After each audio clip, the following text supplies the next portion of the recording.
हे viewers, welcome back once again. कैसे आप सब लोग? जैसा कि आपने थंबनेल में देखा ही होगा, आज एनटीए नेशनल टेस्टिंग एजेंसी की तरफ से नीट 2021 को लेकर एक बड़ा अपडेट आया है। उसी के बारे में हम बात करेंगे। एनटीए की तरफ से जो नीट 2021 को लेकर आज अपडेट आया है, उसमें एडमिशन रूल्स के बारे में चेंज लाया गया है, रिजर्वेशन पॉलिसी के बारे में चेंजेस आए हैं एंड फेज टू रजिस्ट्रेशन के बारे में हम बात करेंगे और रिजल्ट अपडेट एंड आंसर की के बारे में भी हम बात करते हैं। शुरुआत करते हैं नीट 2021 एडमिशन रूल चेंज के बारे में। इस बार एनटीए ने जो टाई ब्रेकर पॉलिसी थी रैंक को कैलकुलेट करने की, उसमें चेंज लाया है। उसके साथ साथ जो रिजर्वेशन थी पहले एससी, एसटी, ओबीसी या ईडब्ल्यूएस कैटेगरीज के लिए, उसमें भी चेंज लाया है। रैंक कैलकुलेशन की चेंज से लेकर रिजर्वेशन पॉलिसी की चेंज तक जितने भी मेडिकल कॉलेज एडमिशंस इस साल होंगे वो अलग होंगे जैसे कि पहले होते थे।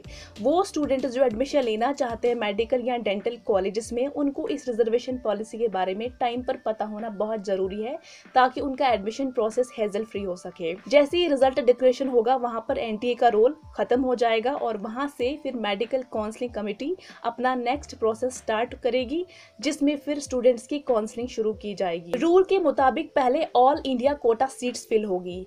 पहले क्या होता था, ज्यादा से ज्यादा ऑल इंडिया कोटा के under 15% total medical and dental seats offered होती थी। लेकिन इस बार पहली बार वो कैंडिडेट्स जो बिलोंग करते हैं ईडब्ल्यूएस एंड ओबीसी कैटेगरी से, उनको भी ऑल इंडिया कोटा में रिजर्वेशन मिलेगी।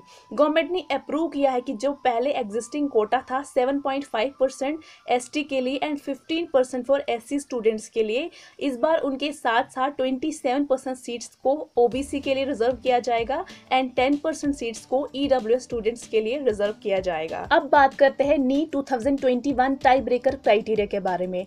इस बार रैंक कैलकुलेशन क्राइटेरिया को एनटीए ने कंप्लीटली चेंज किया है, जिसके लिए टाई ब्रेकर प्रोसेस के लिए इस बार क्या होगा, कैंडिडेट जिनकी higher number of percentile biology में बनेंगे उनको प्रेफरेंस दी जाएगी और सेकेंड नंबर पे उन स्टूडेंट्स को प्रेफरेंस दी जाएगी जिनके higher number of percentile in chemistry बनेगी। लेकिन इवन आफ्टर सेकेंड स्टेप अगर फिर भी स्टूडेंट्स में टाई रह जाता है तो थर्ड स्टेप में क्या होगा, जो स्टूडेंट्स जिन्होंने तीनों सेशंस यानी फिजिक्स, केमिस्ट्री, बायोलॉजी में less number of incorrect answers लिखे होंगे, उनको प्रेफरेंस दी जाएगी।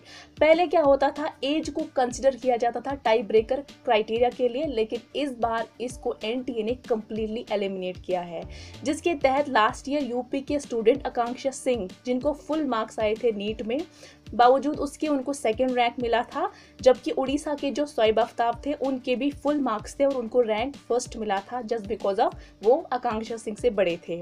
अब नीट 2021 एक्सपेक्टेड कट ऑफ को लेकर एक्सपर्ट्स का क्या कहना है।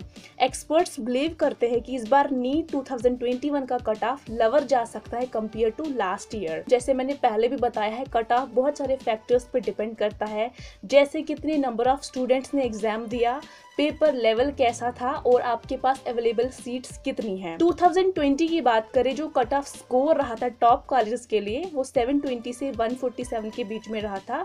वही 2019 में ये 701 से लेकर 134 था। इस बार एक्सपर्ट्स का मानना है कि जो अनरिजर्व्ड कैटेगरी स्टूडेंट्स है उनका स्कोर रेंज कर सकता है 715 से लेकर 130 के बीच में, और कैंडिडेट्स को इस एग्जाम को क्वालिफाई करने के लिए एटलीस्ट 50 परसेंटाइल होना बहुत जरूरी है, जबकि ये सिर्फ अनरिजर्व्ड कैटेगरीज के लिए है। वही अगर हम बात करें एससी, एसटी के लिए, तो उनको इस एग्जाम को क्वालिफाई करने के लिए 40 परसेंटाइल होने चाहिए।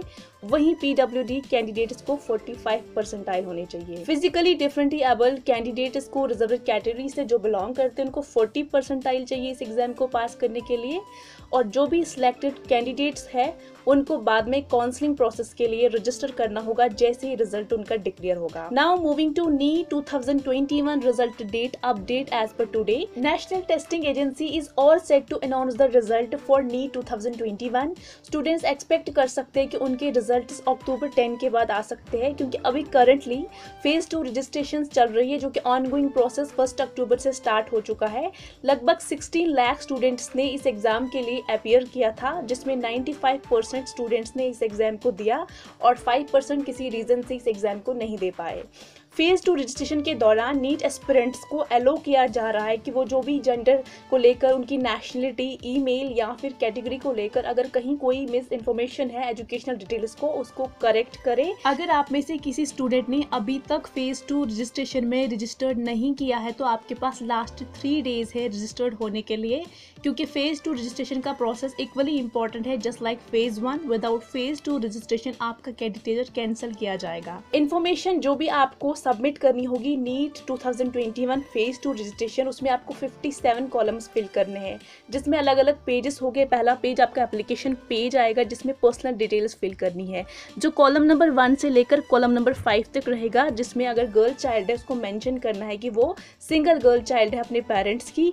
सेकेंडरी उसको प्लेस ऑफ रेजिडेंस बताना है, किस माइनॉरिटी से बिलोंग करते हैं और किस रिलीजन से बिलोंग करते हैं, साथ ही साथ उनका मोड ऑफ प्रिपरेशन क्या रहा। एंड फिर नेक्स्ट पेज आएगा आपका एजुकेशनल डिटेल्स को लेकर, जिसमें आपको 10th की एजुकेशनल डिटेल्स भरनी है, आपका स्कूलिंग क्या रहा, आपके मैक्सिमम मार्क्स क्या थे, आपकी स्कूलिंग रेजिडेंस कॉलेज कहाँ पे था, उस एरिया का पिन कोड क्या था, आपके टोटल मार्क्स में कितने मार्क्स आपने ऑब्टेन किए।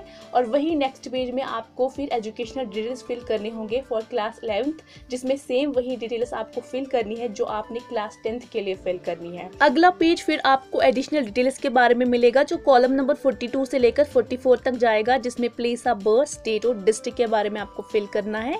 नेक्स्ट पेज पे आपको पेरेंट्स इनकम डिटेल, जिसमें आपको आपके फादर, मदर या फिर गार्डियन की क्वालिफिकेशन, उनका ऑक्यूपेशन एंड उनकी एनुअल इनकम को फिल करना है। लास्टली आपको अपलोडिंग डॉक्यूमेंट वाला पेज मिलेगा, जहां 54 से लेकर 57 कॉलम तक होगा ये, जिसमें आपको category certificate, person with benchmark disability certificate, 10th certificate and citizenship certificate के बारे में फिल करना है। एट द एंड हम बात करते हैं जो आज एनटीए का अपडेट है नीट 2021 एंट्रेंस एग्जाम आंसर की को लेकर, उसके क्या की पॉइंट्स है। आपकी आंसर की को आप एक्सपेक्ट कर सकते हो कि वो रिलीज हो जाएगी आफ्टर 10 अक्टूबर। उसके बाद आपको 4 to 5 डेज का टाइम दिया जाएगा कोई भी ऑब्जेक्शन रेज करनी हो। ये आज की अपडेट थी एनटीए की तरफ से नीट 2021 एग्जाम को लेकर। अगर ये वीडियो आपके लिए हेल्पफुल रही और आपको कुछ सीखने को मिला, then please do like and share this video. I'll be there for you in next video. Till then, take care and good luck for your future.